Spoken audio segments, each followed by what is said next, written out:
네, 우리 또 지난 한 주간 잘 지냈습니까? 네, 우리 지난주 설교 말씀 기억하나요? 네, 예수만 보는 신앙에 대해서 우리가 함께 말씀을 나눴었는데 기억나나요? 네. 한 주간 예수님만 보는 신앙을 가지고 사셨습니까? 예수님을 보는 신앙이 뭐라 그랬죠? 예수님께 무엇을 맞춰요?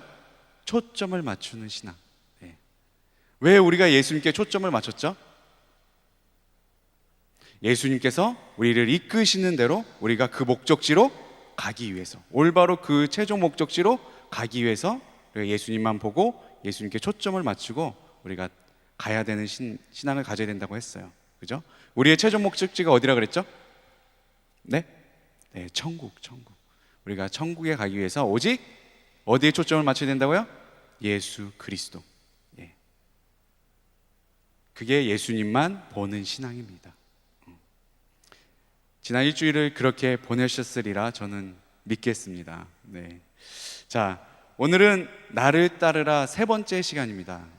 나를 따르라 첫 번째와 두 번째 시간은 우리가 4월 달에 했어요. 너무 많이 지났죠?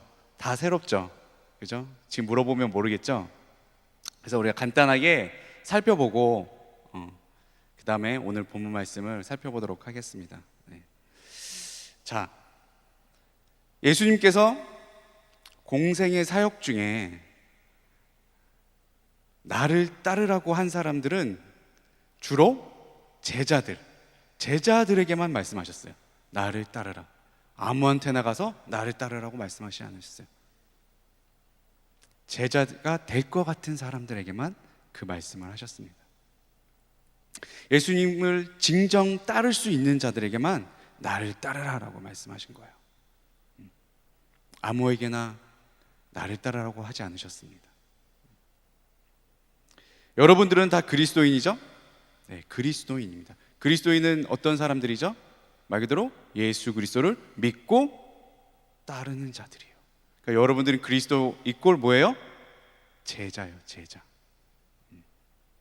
그러니까 예수님께서 나를 따르라 했을 땐 여러분들은 어떻게 해야 돼요? 따라가야 돼요. 예수님이 공생의 기간에는 딱 제자 될 사람들에게만 했다 그랬잖아. 지금은 예수님을 믿고 따르고자 하는 자들에게는 다 그렇게 할 수 있도록 나를 따르라고 말씀을 하시는 거예요. 그럼 예수님을 따르는 삶이란 어떤 삶이냐는 거죠. 예수님께서 이끄시는 대로 따라가는 삶이 바로 예수님을 따르는 삶입니다. 우리가 한번 나를 따르라 첫 번째 시간에 이거 했었어요. 이끌다의 의미. 기억하면 천재죠? 절대 기억할 수가 없죠. 이끌다의 그 국어사전 의미가 이거예요. 목적하는 곳으로 바로 가도록 함께 가면서 따라오게 하는 것. 이게 이끌다라는 뜻이에요. 이 의미를 정확하게 알면 예수님을 따르는 삶을 온전히 살 수가 있습니다. 예수님을 온전히 따르는 삶 첫 번째가 뭐였냐면 예수님께서 우리보다 먼저 가신다는 거예요. 우리가 그 모습을 보고 그 뒷모습을 보고 우리가 따라가는 거예요. 예수님께서 먼저 가시고 우리를 이끌어 주신다는 사실을 우리가 알아야 된다는 거예요. 예수님께서 그 갈릴리 호수 건너편으로 건너가고자 하실 때 배에 먼저 오르셨고 그 뒤를 제자들이 따랐더니 이렇게 말씀하고 있죠. 예수님께서 먼저 배에 오르셨고 그 뒷모습을 보고 제자들이 따랐습니다. 우리도 마찬가지로 예수님께서 우리의 삶 가운데 먼저 가시고 우리가 따라가야 됩니다. 금요차라 오신 분들은 설교 기억하시죠? 네, 우리 보목사님께서도 이거에 대해서 말씀하셔 신명기 말씀을 근거로 하셔서 말씀하셨어. 먼저 가시는 여호와야, 야훼 여호와에 대해서, 야훼 하나님에 대해서 설교하셨었죠. 네. 먼저 가시는 예수님 우리가 따라가야 됩니다. 왜 우리가 먼저 가시는 예수님을 따라야 되죠? 왜죠? 예수님이 이끄시는 목적지가 어디라고요? 천국이니까. 네. 예수님이 그 목적지를 아시니까 목적지를 아시는 분을 따라가야죠. 그 목적지를 모르는 곳으로 가면 어떻게 돼요? 전혀 다른 곳에 혼자 도착해 있는 거예요. 예수님을 따라가면 천국으로 가는 것이고, 최종 목적지가 천국이라 했잖아요. 예수님을 안 따르면 최종 목적지가 어디가 되는 거예요? 지옥으로 가는 거예요. 완전 다른 인생을 살게 되는 거예요. 죽음 위의 인생이 완전 다른 거죠. 한 사람은 예수님을 보고 따라간 사람은 어떻게 돼요?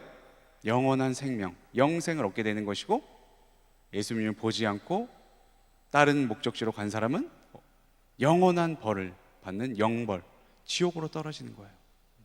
그렇기 때문에 우리가 먼저 가시는 예수님을 우리가 따라가야 됩니다. 자, 두 번째는 뭐였냐면 예수님과 우리가 함께 가야 되는 거. 함께. 우리가 예수님과 함께 가면 예수님께서 이렇게 약속해 주셨어요. 시편 68편 19절에 이렇게 말씀하십니다. 날마다 우리 짐을 지시는 주 곧 우리의 구원이신 하나님을 찬송할지로다. 셀라. 네. 예수님과 함께 가면 예수님께서 우리의 멍에와 짐을 어떻게 하신다고요? 대신 져주신대요. 네. 그러니까 예수님을 따라가기가 좀 더 수월하겠어요? 안 수월하겠어요? 훨씬 수월해지는 거예요. 그러니까 우리가 항상 따라가기도 하지만 때로는 예수님께서 우리와 함께 하신 것도 우리가 깨닫고 있어야 돼요. 그렇기 때문에 함께 하시는 예수님께 우리의 짐을, 우리의 문제들을 다 어떻게 해요? 내려놓는 거예요. 수고하고 무거운 짐자다 다 내게로 오라. 내가 너희를 쉬게 하리라. 마태복음 11장의 말씀처럼 해주시는 거예요. 그 사실을 잊지 말아야 됩니다. 마지막 세 번째가 뭐였냐면 믿음으로 예수님을 신뢰하며 따라가야 된다는 거예요. 우리가 먼저 가신 예수님을 보고 함께 하는 예수님을 믿으면서 가지만 중요한 거는 가장 긴박한 순간이나 힘든 상황이 올 때 예수님을 믿지 않는다는 거예요.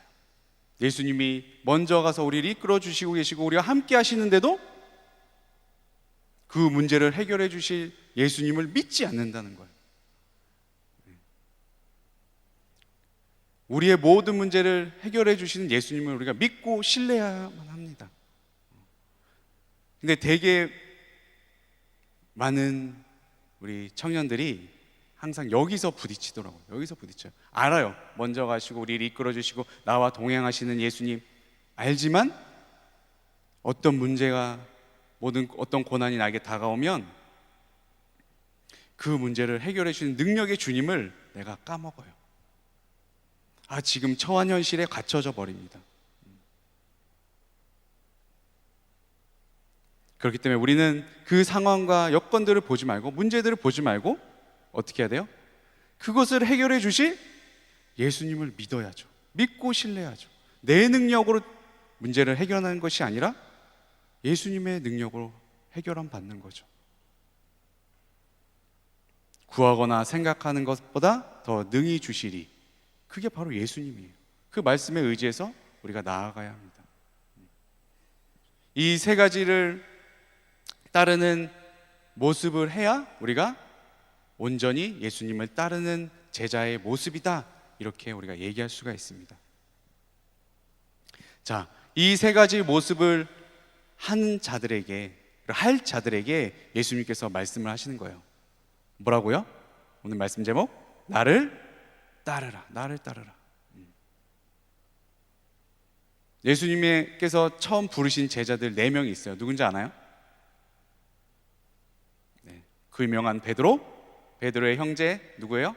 안드레, 그리고 세베대 아들 야고보와 요한. 요 네 제자. 요 네 제자들에게도 예수님께서 나를 따르라고 했어요. 나를 따르라. 그랬을 때 어떻게 했죠? 순종하고 따라갔죠. 여러분들이 잘 아시는 세리 마태도 그랬고 또 빌립도 그랬어요.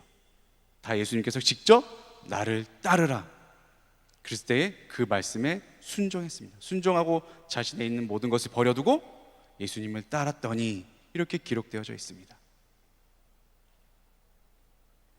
예수님께서 나를 따르라고 했을 때 실패한 적이 없으셨어요.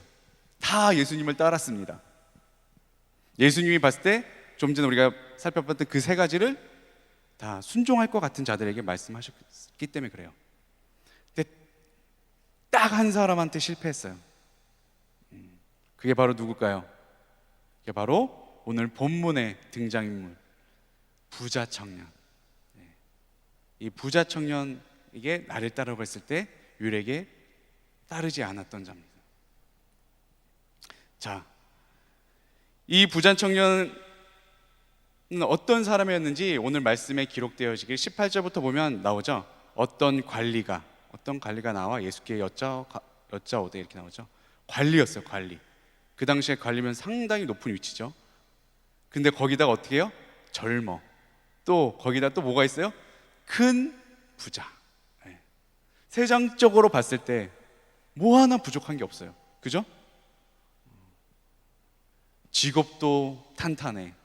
거기다가 젊어. 거기다가 큰 부자야. 그건 뭐예요? 가문도 좋다는 소리예요. 가문도. 그런데 그에게 단 한 가지 고민이 있었대요. 그게 뭐예요? 오늘 18절에 보면 나오죠. 어떤 관리가 물어 이르되 성세님이여 내가 무엇을 하여 영생을 얻으리이까. 단 한 가지 고민이 그거였어요. 영생, 영원히 사는 것에 대해서 고민이 있었습니다. 그래서 예수님의 소식을 듣고 온 거예요. 예수님께서 수많은 자들을 고치시고 병든 자를 일으키시고 많은 자들을, 포로된 자들을, 갇힌 자들을, 눌린 자들을 자유케 하시는 모습을 보고 성세님이신 랍비이신 예수님께 가면 나의 고민을 해결해 줄 수 있겠지 라고 해서 직접 주님께 찾아온 거예요. 주께 와서 여쭤와 이르되. 마태복음에 그렇게 기록되어 있습니다. 본인이 직접 와서 얘기를 한 거예요. 그랬을 때 예수님께서 말씀하시기를 뭐라고 말씀하시죠?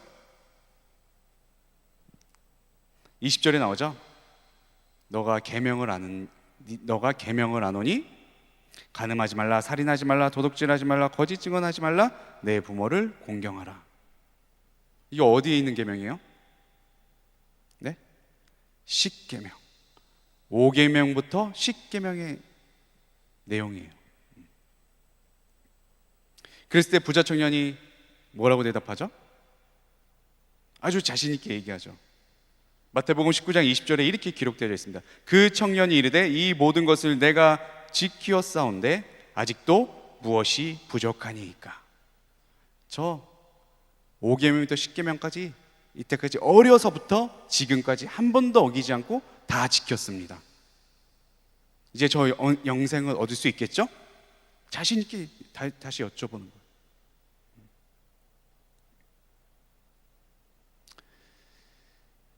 그런데 예수님께서 한 가지가 부족하다. 너에게 단 한 가지가 부족해. 그러면서 말씀하시죠. 뭐가 부족하다고 하시죠? 내 소유의 모든 것을 팔아 가난한 자들에게 나눠줘라. 그리고 나를 따르라. 이렇게 말씀을 하세요.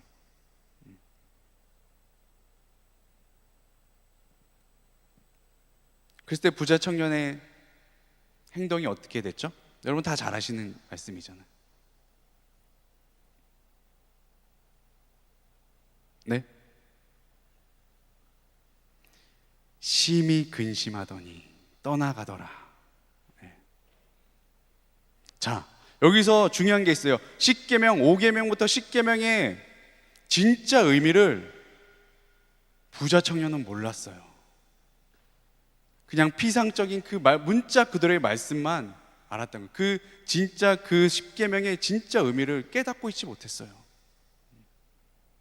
5계명부터 10계명의 진짜 의미는 뭐죠? 네. 가장 큰 계명. 첫째는 내 마음과 뜻과 목숨을 다하여 힘을 다하여 내 하나님을 사랑하라. 그게 1계명부터 4계명이잖아요. 그럼 5계명부터 10계명은 뭐예요?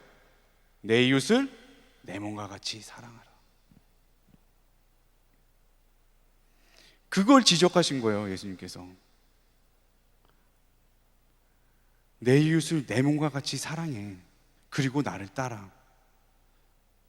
근데 부자 청년은 자긴 다 지켰대. 내 이웃을 내 몸과 같이 사랑하는데 어떻게 자신의 재산을 팔아서 그 가난한 자들에게 나눠주지 않겠어요? 내 자신인데. 내 걸 다 팔아서 왜 안 해주겠어? 내 자신인데. 네. 부자 청년은 겉으로 보여지는 신앙만 있었던 거예요. 진짜 이 말씀의 의미를 깨닫고 있지 못했던 거예요.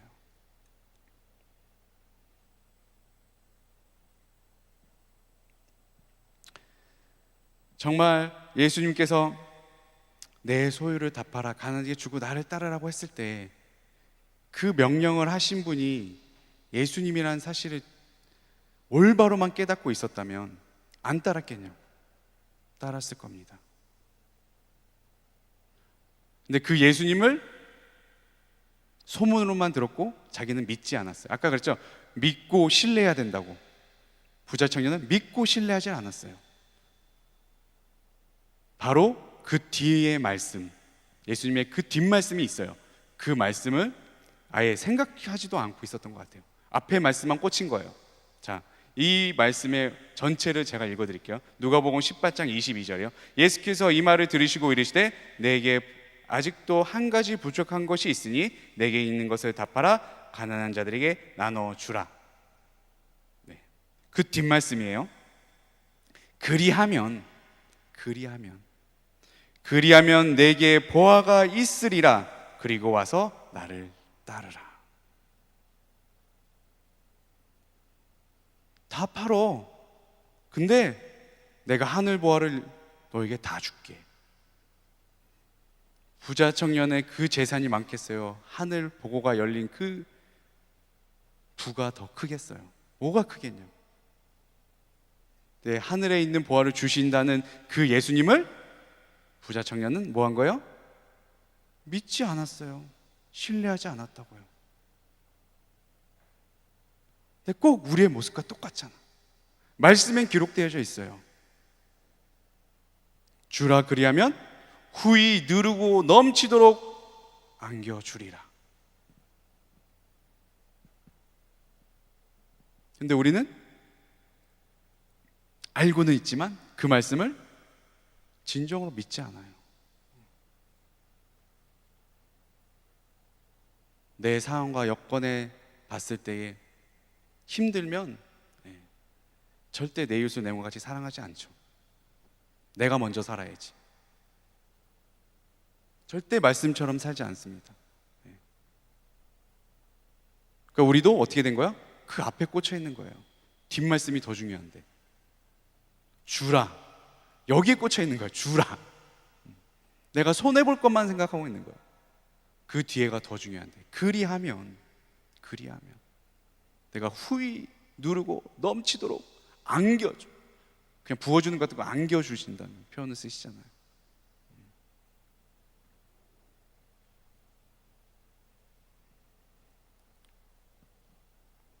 자, 진짜 안타깝게도 이 부자 청년은 그 앞에만 꽂힌 거예요. 그래서 이 진짜 부자 청년이 온 목적이 뭐였어요? 부자 청년이 아니 예수님이 나를 따르라고 먼저 안 했다니까. 본인이 먼저 왔어. 그잖아요. 먼저 왔어. 온 목적이 뭐였어요? 네, 온 목적이 뭐였어요? 네. 어떻게 하여야 영생을 얻으리이까? 어떻게 하여야 영생을 얻으리이까? 진짜 그 고민, 단 한 가지 그 고민 때문에 왔는데 예수님께서 방법을 알려주셨음에도 불구하고 자신이 생각했던 방법이 아니었던 거예요. 그러니까 자신하고 상관이 없는 거예요. 자신하고 상관없으니까 예수님의 방법이 자신과 상관없으니까 어떻게 된 거예요? 그러면 예수님께도 부자 청년은 상관이 없는 거예요. 그러니까 어떻게 했어요? 심히 근심하고 떠나갔더라. 그럼 어떻게 된 거예요? 영생은 물 건너간 거죠. 세상적으로는 부족한 것이 없었지만 신앙적으로는 어떻게 된 거예요? 영벌에 떨어지는 거예요. 근데 예수님께서 그것을 다 팔아 무조건 나를 따르라고 하지 않으셨잖아. 준다고 약속하셨잖아요. 왜 그 뒤에 약속의 말씀을 붙잡지 않냐고. 수많은 약속의 말씀이 성경책에 기록되어져 있습니다. 여러분들은 붙잡고 있습니까? 그 약속의 말씀을? 그 약속의 말씀을 의지하면서 기도하고 있습니까? 그게 너무나도 중요해요. 이 약속의 말씀을 붙잡고 기도해야 그 기도에 능력이 있고 응답이 있는 거예요. 하나님은 말씀을 이루시니까, 말씀을 이루시는 분이니까. 비상적인 문자 그대로만 내가 알고만 지식에서만 그쳐 있으면 하나님의 말씀은 어떻게 해졌어요? 하나님의 감동으로 지어졌다고 그랬어요. 살아있고 활력이 있다고 그랬어요. 저희 나에서 어떤 것보다 예리해요? 혼과 영과 및 관절과 골수를 찌그 쪼개기까지 하신다고 합니다. 너희 마음과 생각을 판단하시나요? 살아서 역사하시는 말씀이에요.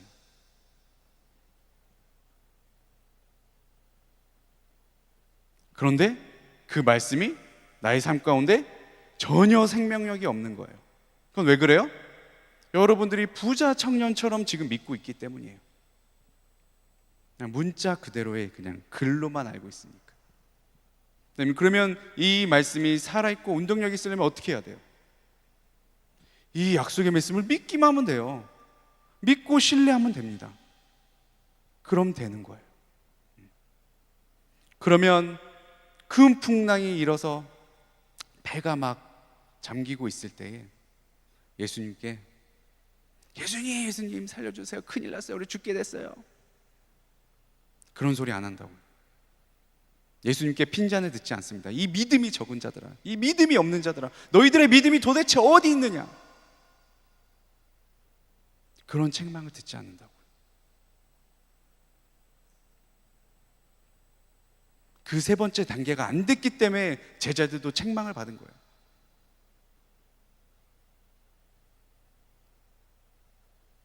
근데 부자 청년도 똑같아요. 그냥 심히 근심하고 그냥 가버려요. 그 하늘에 있는 보화를 주신다고 분명히 말씀하셨, 그 말씀, 그 약속의 말씀 받지 않은 거예요. 진짜 약속의 말씀 그 뒤에 있었는데.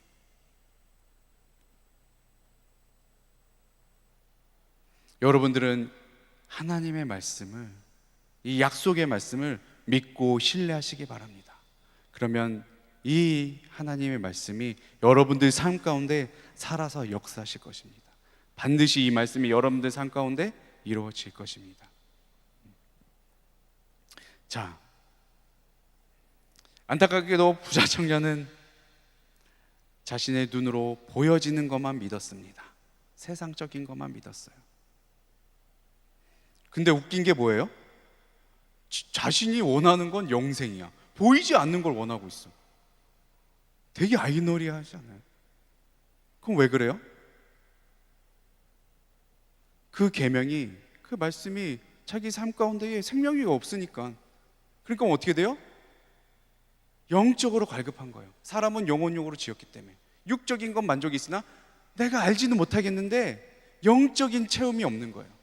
그러니까 갈급한 거예요. 그러니까 유일한 고민 한 가지가 그거예요. 영적인 걸 해결받지 못하니까.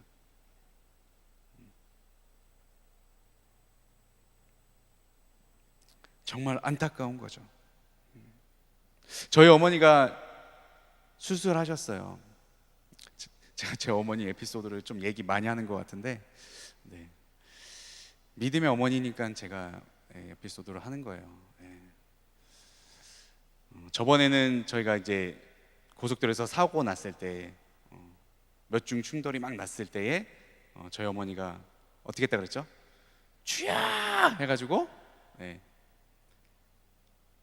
진짜 실중 충돌이 났는데 차가 폐차될 지경이 됐는데도 단 한 사람도 어떻게 됐다고요? 상한 사람이 없었어요. 끌킨 사람도 없었어요.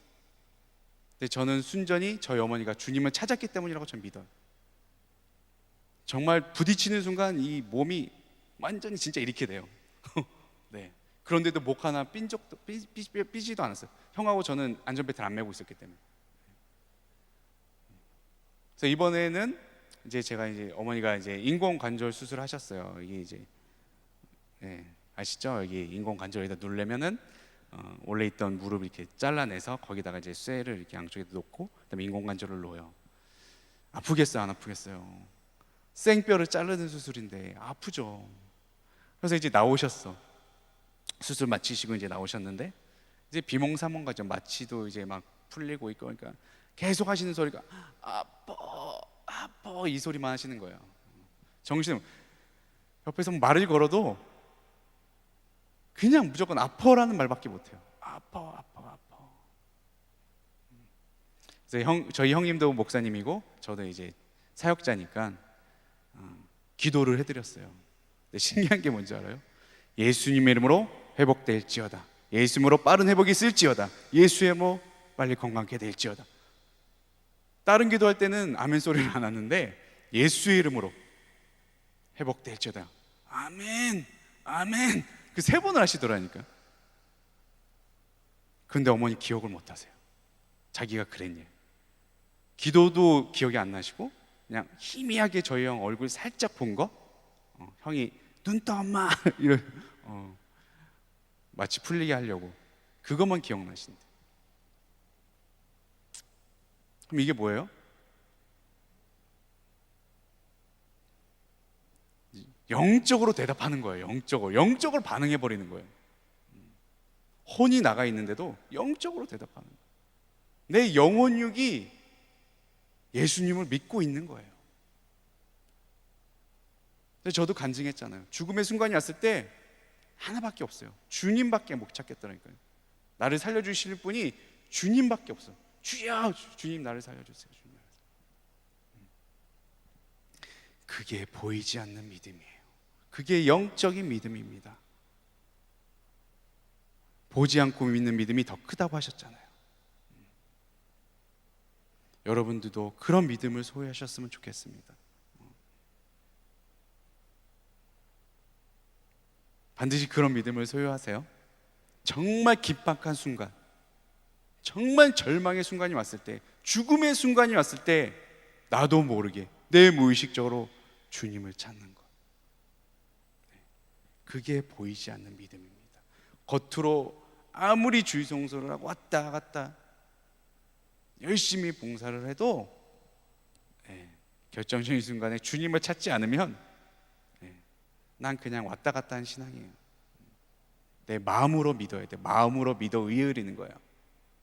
겉으로 보여지는 행위로 믿는 것이 아니라 내 마음으로 믿어 의에 이르고 입으로 시인하고 구원을 얻는 것입니다.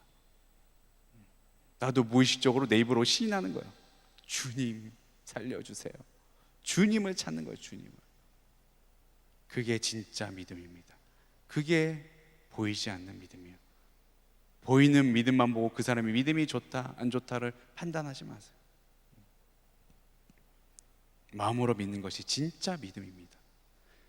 그래야 이 약속의 말씀을 진짜 믿을 수가 있어요. 내 영적으로 믿어버리니까 내 생각과 상관없이. 제가 그랬잖아요. 여러분들 지금 죽으면 천국에 갈 수 있습니까?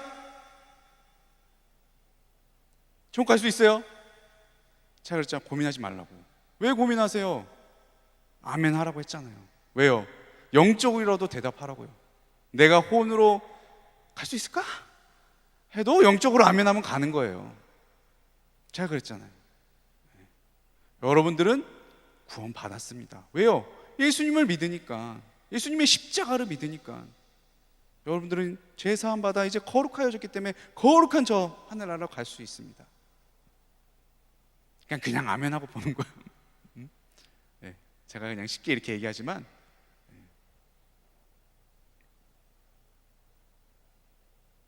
내가 마음으로 믿었으면 그냥 아멘 하면 돼요. 여러분들은 지금 죽으면 천국에 갈 수 있습니까? 아멘, 아멘. 그런데 그 옆에 있던 자들은 그거를 믿지 못하죠.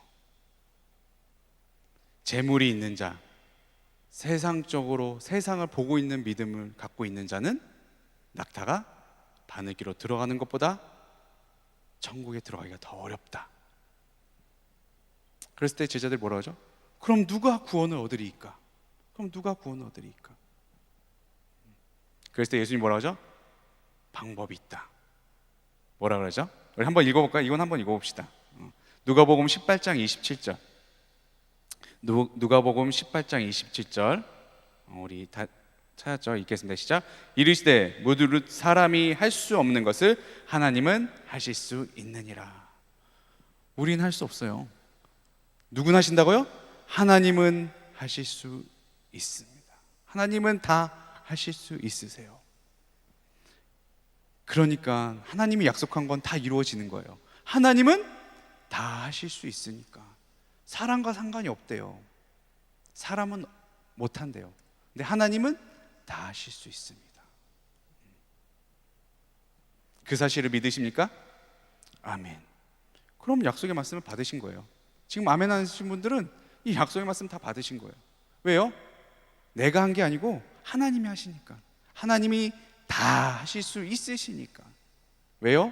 하나님은 이 천지를 지으셨으니까, 여러분들을 지으셨으니까 능히 하고도 남으시죠. 모든 천지 만물의 주관자시니까 하나님이 오케이 하면 되는 거야, 무조건. 그런 하나님을 진정으로 마음으로 믿으시길 예수님의 이름으로 축원드립니다. 아멘.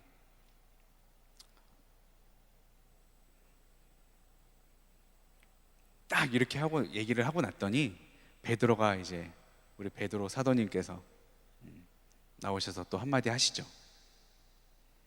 예수님, 저는 저의 모든 것을 다 버리고 세상 것을 다 버리고 주님을 따랐습니다.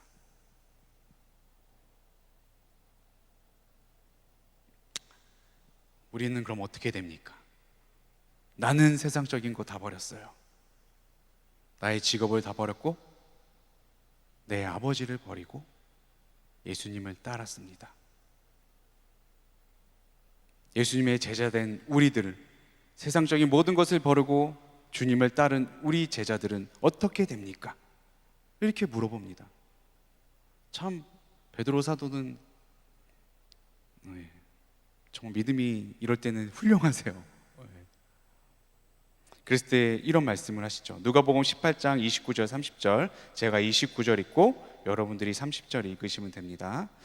이르시되 내가 진실로 너에게 이르노니 하나님의 나라를 위하여 집이나 아내나 형제나 부모나 자녀를 버린 자는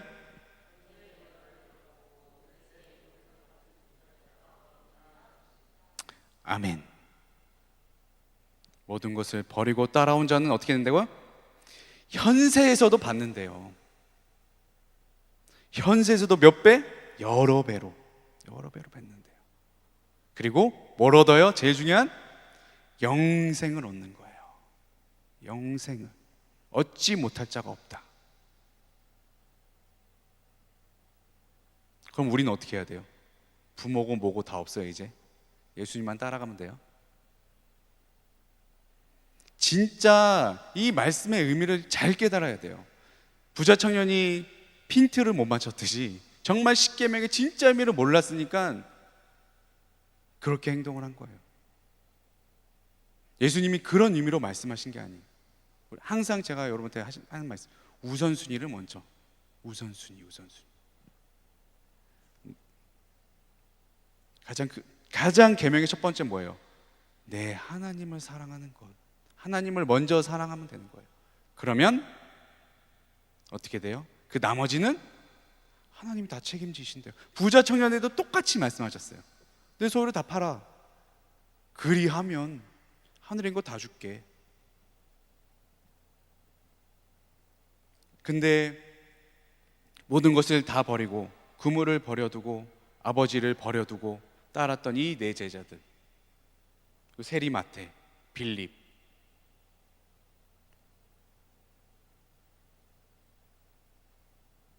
그렇게 따랐어요. 다 버리고. 그러면 그들의 부모를 예수님께서 안 돌보셨을 것 같아요? 네, 성경에 기록되어져 있습니다. 베드로의 장모가 열병에 걸렸을 때에 예수님께서 친히 가셔서 치유해 주셨어요. 이건 우선순위의 문제인 거예요. 하나님이 다 책임져 주십니다. 그 나머지 것은 다 책임져 주세요. 그것을 못 깨달은 거죠, 부자 청년. 자, 마태복음에서는 이렇게 얘기합니다. 내 이름을 위하여. 그리고 마가복음에서는 나와 복음을 위하여. 그리고 오늘 누가복음에서는 뭐라고 하죠? 하나님 나라를 위하여 세상 것을 버리고 나를 따르는 자들, 그 따르는 자들에게는 어떻게 해주신다고요? 현세에도 여러 배로 받고 또 뭘 얻어요? 영생. 그 두 가지가 다 약속되어져 있는 거예요. 현세에 집이 있고 부모가 있고 형제 있고 자매 있잖아. 여러 배로 뱉는다고요. 하나님이 그냥 버려두지 않는다고요. 여러분들이 그걸 헷갈리면 안 돼요. 내가 먼저 하나님을 찾으면 나머지는 하나님이 책임져 주십니다. 근데 그 우선순위를 우리는 항상 헷갈리죠. 그 우선순위가 안 헷갈리셨으면 좋겠습니다. 자, 예수님께서 나를 따르라고 하신 사람들의 대상은 누구라 그랬죠? 제자가 될 사람들에게만 말씀하셨어요. 사실은 부자 청년은 겉으로 보는 신앙에서는 여기에 합격된 사람이었어요. 어떻게 보면 아까 그 세 가지 중에 두 가지는 이루려고 했던 사람, 그 이루려고 노력했던 사람 같아요. 근데 마지막 세 번째를 하지 못한 거예요. 여러분들은 그 마지막 세 번째까지를 다 이루셨으면 좋겠습니다. 믿으셨으면 좋겠어요. 믿고 따르셨으면 좋겠습니다. 믿고 신뢰했으면 좋겠습니다. 그럼 이 약속의 말씀을 다 받게 될 것입니다.